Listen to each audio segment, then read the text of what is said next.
सम्पूर्ण दर्शकवृन्द साथीहरुमा स्वागत छ। आजको मेरो यस नयाँ भिडियोमा आज हामी भुन्टी सिरियलको भाग 319औं एपिसोडमा के हुन गइरहेको छ त जब चाहिँ सुकुमाया अर्थात् भुन्टीको रूप लिएको सुकुमायाले कसरी चाहिँ अब भुन्टीलाई न्याय दिलाउने छन् त कानुनी रूपमा र कसरी चाहिँ अब आँखले साँच्चै नै आफ्नो श्रीमती पातलीले के छोडेकै हो त यस विषयमा हजुरहरूलाई जानकारी दिनको लागि विस्तृतमा यहाँ उपस्थित भइसकेको छु। हजुरहरूले मेरो यस भिडियोलाई पहिलोपटक हेर्दै हुन्छ भने लाइक कमेन्ट सेयर सब्सक्राइब गर्न नभुल्नुहोला र हजुरहरूले मेरो भिडियो कुन ठाउँ र कहाँबाट हेर्दै हुन्छ यसको पनि कमेन्ट मार्फत प्रतिक्रिया दिनुहोला र हजुरहरूले यस भिडियोलाई पूर्णतया फुल हेरेर साथ दिनुभयो भने चाहिँ हजुरहरूलाई सम्पूर्ण कुराहरू बुझ्नुहुन्छ। यदि स्किप गर्नुभयो भने हजुरहरूले केही पनि बुझ्नुहुने छैन भन्दै आउनुहोस् आजको भिडियोमा सुरुवात गर्नेछु। भुन्टी सिरियलको भाग 319औं एपिसोडमा अब के हुन गइरहेको छ भन्नुभन्दा अगाडि 318औं एपिसोडमा अब के भइरहेको छ त्यस विषयमा हजुरलाई छोटो रूपमा विस्तृत जानकारी दिने छु। हजुरहरूले यहाँ भएको घटनाहरूको हजुरहरूले विश्लेषण गरेर हजुरहरू मार्फत पेश गर्नेछु। हजुरहरूले फुल भिडियो हेरेर साथ दिनुहोला भन्दै आउनुहोस् आजको भिडियो सुरु गरौँ। जब भुन्टी अर्थात् सुकुमायाले भुन्टीको रूप लिएर जब भुन्टीलाई न्याय दिन्छु भनेर जब भूपेन्द्रको सारा आधी सम्पत्ति चाहिँ आफ्नो नाममा गर्छु भनिसकेपछि यो सब सुनेर भने श्रेया र भुवन भने अति नै टेन्सनमा देखिन्छन्। यो सब कुरा थाहा भएर भुवन भने एकदमै चकित पनि पर्छन् र भुन्टी यो कसरी यस्तो भयो भनेर उनी पनि एकदम सोचमा हुन्छन्। त्यसैमाथि फेरि श्रेया पनि एकदमै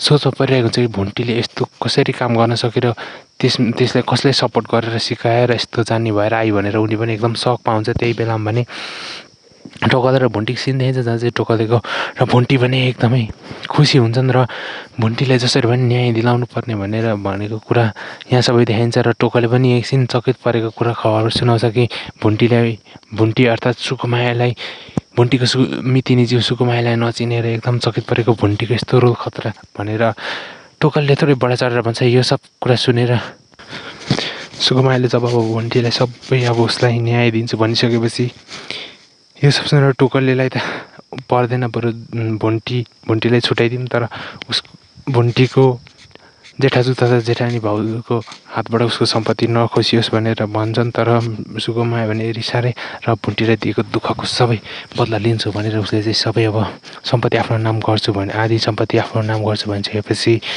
यो सब सुनेर टोकले पनि खुसी हुन्छन् र थोरै डराएको पनि देखिन्छ। त्यसपछि भने हामीलाई यहाँ सामाजिक घटना देखाइएको छ जहाँ चाहिँ कुनै व्यक्तिले आफ्नो श्रीमतीले भने अंश माग्दाखेरि भने उसको हत्या गरिदिएको कुरा सुन्छ। यो सब सुनेर सुकुमायाको मनमा पनि एकदमै डर र त्रास बसिसकेको हुन्छ। जस अनुसार उसलाई पनि यस्तो लाग्छ कि कतै भूपेन्द्रले पनि भुन्टीले पछि गएर उसको हत्या गरिदिने हो कि भनेर उनी पनि डराइरहेको हुन्छ र टोकले पनि डराइरहेको हुन्छ।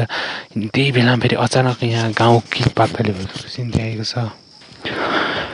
पातली भाउजूले भने गाउँको सारा आँखले दुःख गरेर कमाएको कुखुरा भैँसी तथा बाख्रा बेचेर चाहिँ उनले सारा सम्पत्ति चाहिँ आफ्नो नाम पारेर त बेचेर पैसा बोकेर चाहिँ उनी त्यहाँबाट फरार भएको कुरा थाहा पाइन्छ। जहाँ चाहिँ उनी अर्को पहिला गएको कुरा थाहा पाइसकेपछि भुन्टीले त्यही बेलामा नै आँखलेको बुढी अर्थात् श्रीमती अर्थात् पातली भाउजू त्यही बेलामा एउटा बुढो व्यक्तिसँग देखिन्छ जहाँ चाहिँ बुढो व्यक्ति चाहिँ उसको सोसियल मिडियामा भेटेको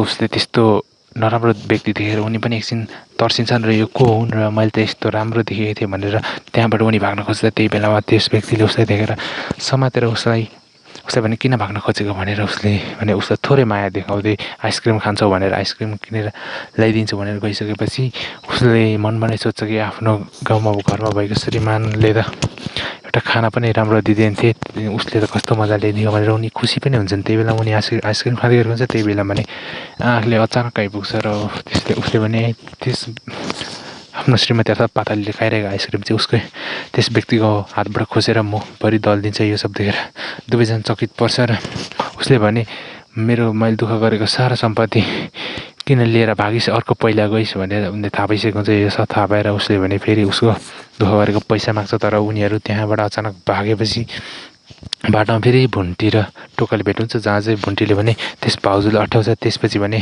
सबै कुरा थाहा पाउँछ सुकुमायाले र सुकुमायाले थाहा पाइसकेपछि पातली भाउजूलाई पनि गाली गर्छ र आँखले दाइलाई भने अब फेरि उसलाई सजाय दिनलाई ठाना लैजानु भन्छ, तर यो सब सुनेर भने आँखले भने आँट गर्दैन उसलाई ठाना र त्यही बाटोमै कुराहरू सकिन्छन्। र आँखले भने जसरी भने मेरो दुःख गरेको पैसा लिन्छु भनिसकेपछि, पैसा थापेपछि पैसा दिनु खोज्छन् तर पैसा दिन मान्दैनन्। तर फेरि अर्को व्यक्तिले भने देऊ देऊ भनिसकेपछि, त्यस पूर्व केटाले देऊ भनिसकेपछि पातली भाउजूले भने सबै पैसा निकालेर आँखले मुखभरि फालिदिन्छन्। यो सब देखेर आँखले थोरै भावुक पनि हुन्छन् र उसले गरेको सबै दुःख कष्टको फल यसरी फालिदिँदा उसलाई नराम्रो पनि लाग्छ, तर उसले मन पनि सोचिरहेको हुन्छ कि उसले गरेको सबै दुःख कष्टको पाप चाहिँ अब भगवान्ले दिनेछ भनेर। यो सब सुनिसकेपछि हामीलाई अर्को सिन देखिन्छ जहाँ चाहिँ भुन्टीको भेट आफ्नो दाजु टोकलेसँग भएको देखिन्छ, जहाँ चाहिँ भुन्टी र टोकले भेट हुँदाखेरि उनीहरू धेरै भावुक पनि देखिन्छन्।